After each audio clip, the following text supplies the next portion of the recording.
100 of the best science fiction movies, man. As laid down quite flat by me, your boy C, the host of most of the things right here on Paprika, man. I'm just doling out these 100 movies one by one a day for the first 100 days of the year 2022, the year of our Heinlein, 2022, man. Yesterday, we talked about number 14 on this list.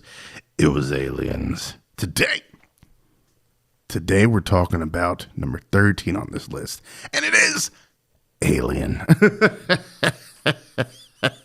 Oh, I can't wait to hear people be like, what the fuck is he doing now when this drops?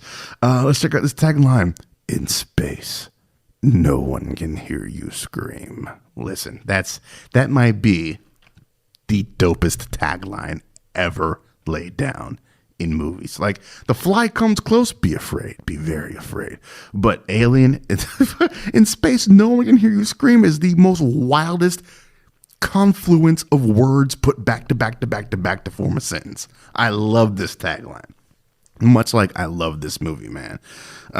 During its return to Earth, welcome to Earth, commercial spaceship Nostromo intercepts a distress signal from a distant planet when a 3-member team of the crew discovers a chamber containing thousands of eggs on the planet. A creature inside one of the eggs attacks an explorer. The entire crew is unaware of the impending nightmare set to descend upon them when the alien parasite planted inside its unfortunate host is birthed. Listen, man, you know what Alien is. I don't even gotta talk about it. It's Alien, man. It's one of Ridley Scott's best. I barely like Alien over Aliens. To me, this is a Godfather 2 situation. Like, I love The Godfather 2, but the first Godfather is like 0.1 points ahead of it. It's the same here. Like, I fucks heavily with Aliens, but Alien just has a little something more over it that makes me nudge it out, man. Like, if I'm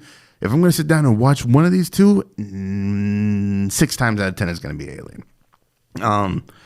Ridley Scott, man, just doing what he does. We get this crew of people, and you know, we are conditioned, thanks to the types of stories that Hollywood puts out, that we got a couple of swinging dicks and then 2 females in distress in this movie. We got kind of one female in distress. We got that with Veronica Cartwright. Oh my God! But what we end up getting is this seemingly just mousy, quiet-spoken, in the background, Sigourney Weaver as Ellen Ripley, who ascends to godhood as far as fictional characters go.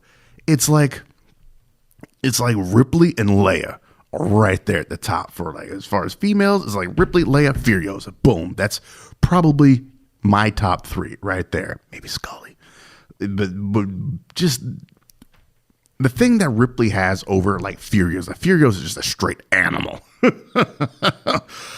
Ripley is more human. She is terrified the entire movie. And it's that terror that translates over to Aliens, where she's like, fuck no, I'm not going back there. I just got done with that shit. I'm not putting myself back in that. That kind of surviving one of these movies is going to put you in therapy for the rest of your life. And she did it multiple times. Ellen Ripley is one of the dopenesses. We all think that it's going to be Tom Skerritt. That's, you know, the top bill, Tom Skerritt. Hey, I'm the guy, that's the Top Gun guy. I'm Viper, whatever his call sign. I think he's Viper. You think he's going to be like the big muscles of the group? Nope, not really. You think John Hurt might step up and do something? Oh boy, not John Hurt. He's the first one out.